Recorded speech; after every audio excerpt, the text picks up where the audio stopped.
Hello everyone and welcome back in a new episode of our Minecraft series. Okay, so last episode was a rather eventful one. We finally went down to the ancient city we discovered and we've explored it and gathered a couple of nifty resources.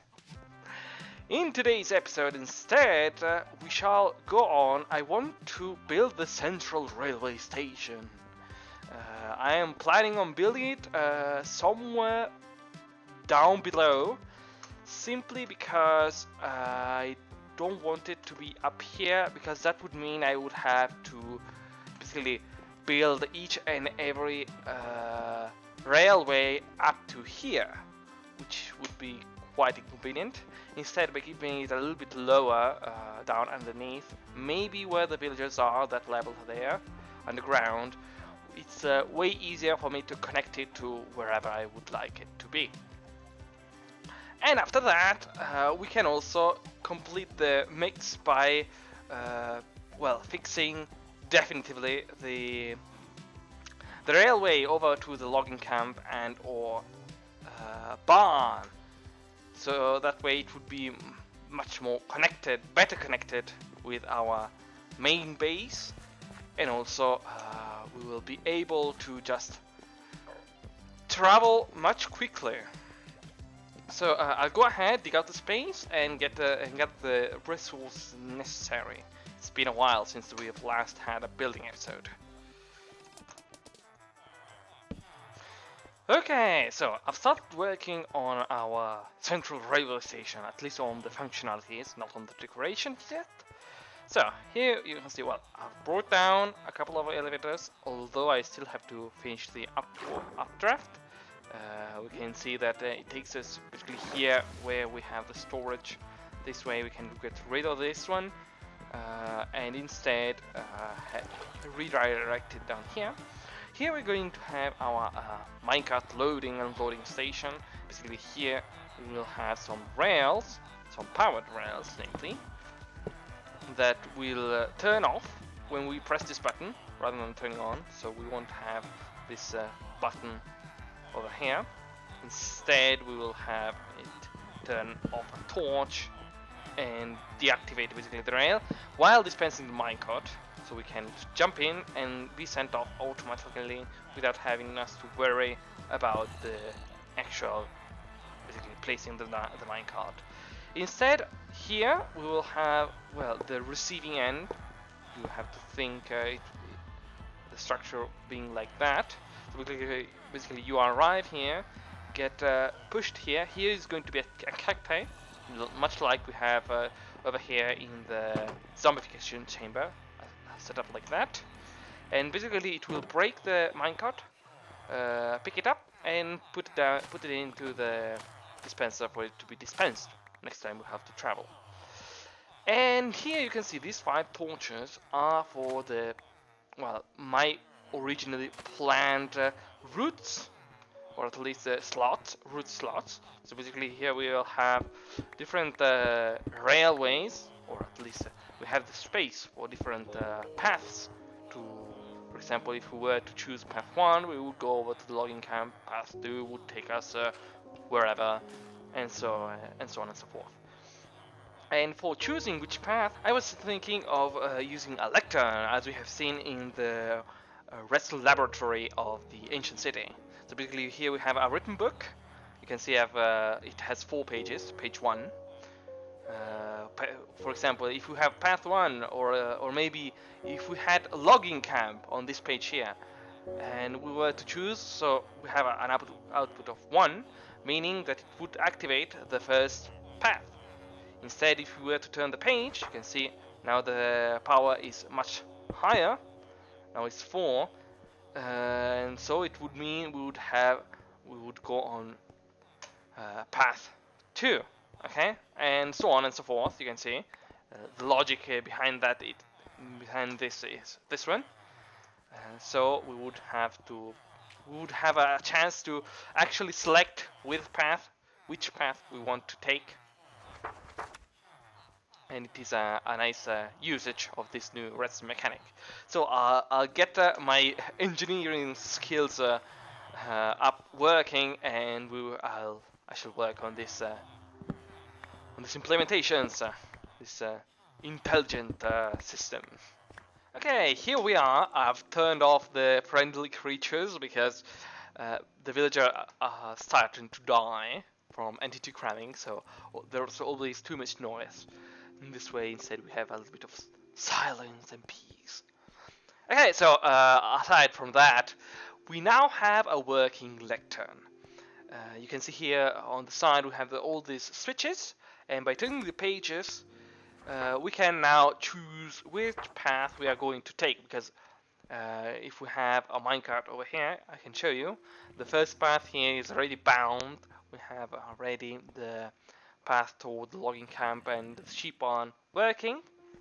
If we were to push the button, we have now our working railway station, and here we are heading towards the barn itself. You can see that basically I've just changed the direction of the last part.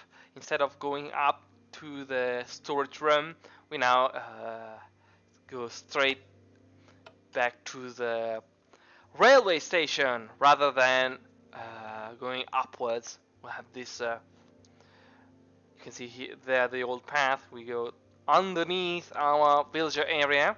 In fact, I can show you too. And here we are back and dismounted. It's very handy as a design. You can see here the railway that travels through. I made it visible because it's nice to see.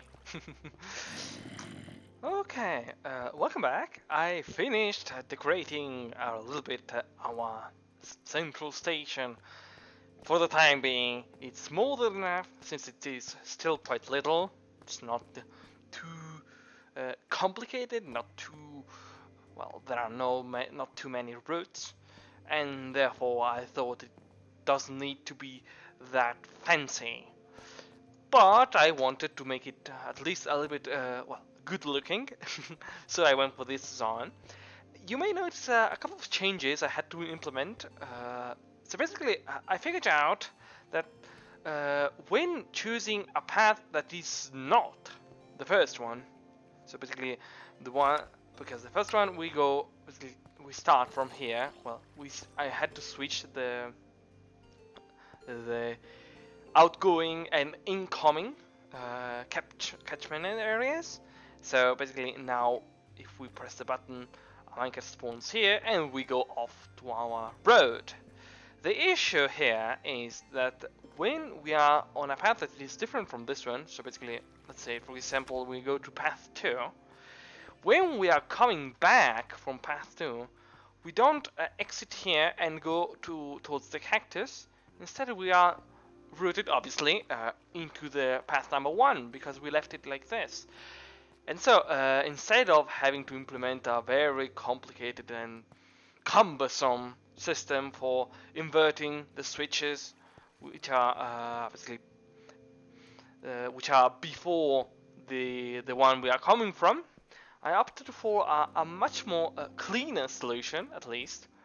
So basically, we have, when coming back, we have an offshoot, meaning that on the next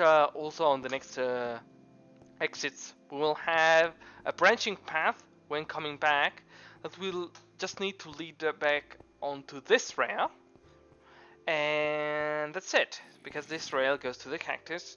So when we are going off, we are traveling through this path, so we just go through, nothing happens.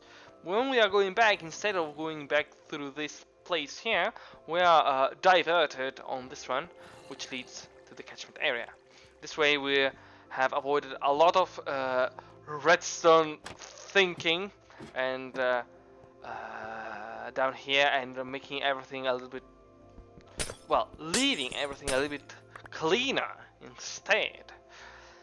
So next on our to-do list for this episode, we have to work on the actual track, because, well, we've fixed this first part because it is underground, but I wanted to basically work on the end station, and obviously on also the path here. I don't like it I don't like the path going through here in the cave. At least a little bit to be desired, because it's not nice to see. Also, if I were to accidentally walk through here, seeing a rail here going onto dirt like that, ugh, no, no thank you. Instead, I want to work on prettifying this track by making, well, some proper structures holding our rail, and maybe making it a little bit more easier for Minecraft to travel through. For example, here on this diagonal path, it always gets slowed down, so I want to fix that. And build here a small station, much like the one we already have near our, well, in our central railway station. So I'll work on it and I'll get back to you once I've made some progress. Okay, so welcome back. Now everything is completed. We are finally done. Allow me to demonstrate. Here we have our starting station modified accordingly, as we have seen previously that I had to swap the incoming and outgoing.